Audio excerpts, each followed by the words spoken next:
年5月30日，一个普通的夜晚，一名身高1.88米、穿着笔挺西装的男人走在夜幕下的街道上，镜头跟着他，大长腿，轮廓清晰，眉眼俊朗的像是从小说里走出来的男主角。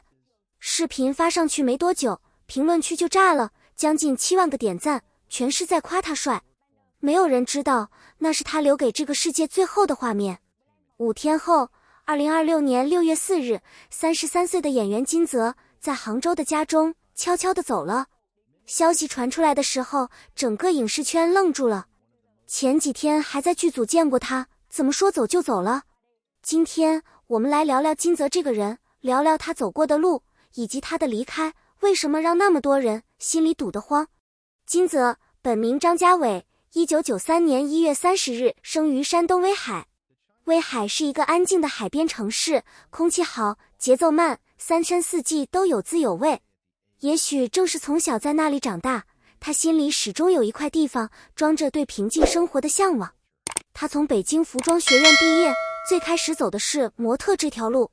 那时候的金泽1.88米的个子，五官精致，站在 T 台上就是天生的衣架子。2015年，22岁的他登上了米兰时装周的秀场。那一年，他才刚毕业没多久，却已经站在了世界时尚的顶级舞台上。说真的，放在普通人眼里，那已经是很多人一辈子够不着的高度了。但金泽不满足，他想演戏。他说，模特只是展示别人设计的衣服，但演员可以活出另一个人的人生。于是他开始转型，学表演，跑组，从小角色一点点往上熬。你们知道影视圈的转型有多难吗？多少漂亮的模特想跨进这扇门，最后都卡在门缝里出不来。金泽靠的是什么？靠的是一个字，傲。2019年，他主演都市情感剧《乔安你好》，开始慢慢有了自己的观众。后来是《忘记你》，记得爱情，从结婚开始恋爱，美人逆鳞，一步接一步，每一步都走得扎实。圈内人对他的评价几乎都是同一个词，靠谱。不迟到，不耍大牌，台词背得熟，拍戏认真。导演喜欢用他，因为他不会给剧组惹麻烦。但你们不知道的是，这份与 quote 靠谱与 quote 背后他付出了什么代价。如果你觉得金泽的故事让你有所触动，记得点个赞，让更多人看到这个名字。在横店，金泽常年一个人住在普通居民楼里，没有助理，没有团队，经纪联系，对接剧本，行程安排，全部自己来。收工之后回到出租屋，很多时候晚饭就是一碗泡面，吃完泡面还要熬夜看剧本，经常到凌晨3、4点才睡下。圈内好友不止一次撞见他在片场休息的时候脸色惨白，浑身没劲。每次问他你还好吗，他总是笑着摆摆手，说谢谢就好，谢谢就好。这5个字听起来轻描淡写，但我每次想到这里，都觉得心里有什么东西碎了一下。那是一个人把自己逼到了极限，还要装作没事的样子。2025年，他30出头，正处在事业最上升的时候。短剧风口来了，他抓住了。在红果短剧平台，他的作品越来越多，粉丝也越来越多。那一年的生日，他在微博上写了一段话，那段话后来被无数人截图转发。他说，感谢每一个阶段的自己，愿所有的期待和美好都是如约而至。往后余生健康是我，快乐是我，希望以后的生活温柔有趣，不必太刺激，三山四季不必太匆忙。你看，他其实知道，他知道自己的身体在透支，知道这种节奏不对劲，所以才会在生日那天把与 quote 健康与 quote 放在第一个心愿。但现实不允许他慢下来。短剧这个行业从来不等人。你们了解短剧拍摄有多疯狂吗？一部短剧几十集甚至上百集的内容，拍摄周期只有几天。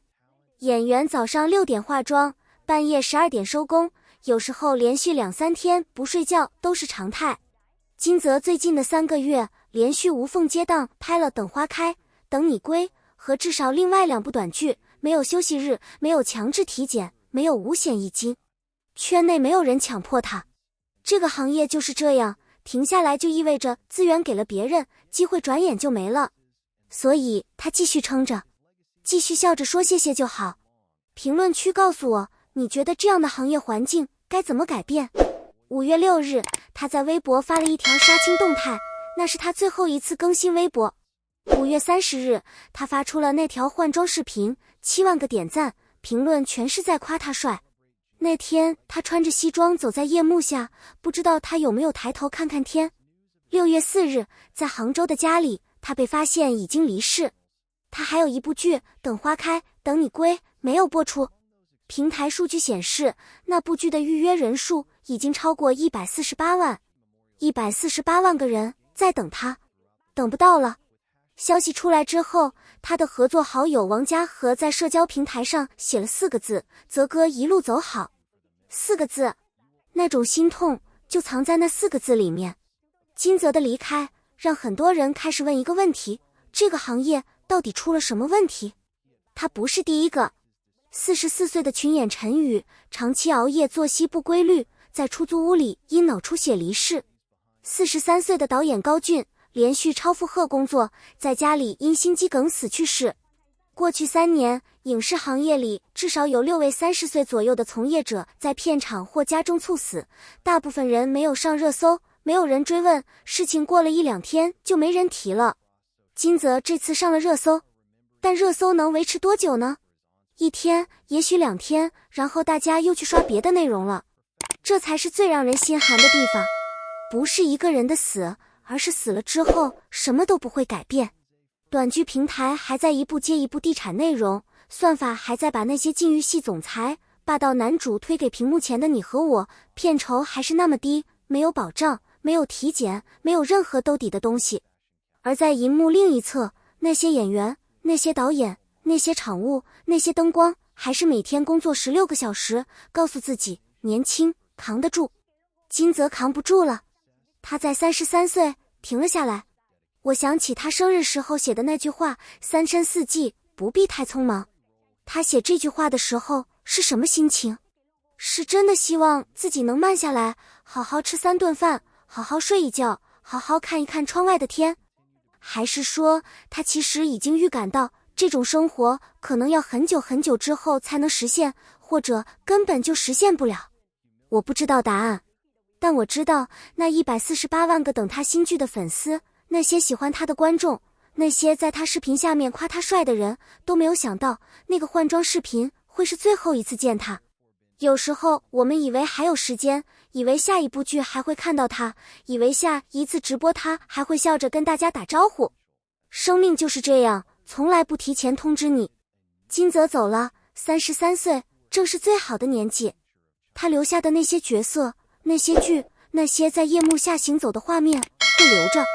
但更重要的是，他的离开能不能让这个行业里还在撑着的那些人停下来看一眼自己的身体？能不能让那些平台、那些剧组重新想一想，把一个人的健康放在效率前面，到底算不算是一种奢侈？这个问题，我们每个人都值得认真想一想。如果你今天看到了这个视频，希望你去关心一下身边那个总说与 quote 歇歇就好与 quote 的人，也许他们比你想象的更需要一个人好好问一句，你还好吗？我们下期见。